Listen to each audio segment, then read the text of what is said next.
Deltebre is in the middle of nowhere. El primer día que llegué era como, wow, ¿cómo será una ciudad donde solo viven bailarines? And seeing the space, all the different studios, how beautiful it is and how nice it is to be in a village or part of the community. Qué libertad, ¿no? Qué diferentes formas de convivencias hay.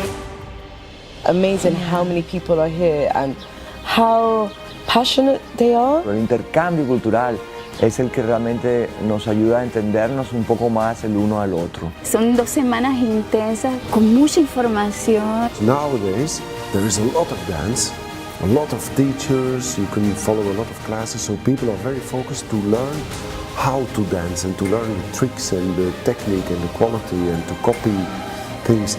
And I still try to work starting from why you dancing. Para mí es como la meca ahora aquí, ¿no? Es la meca de la danza.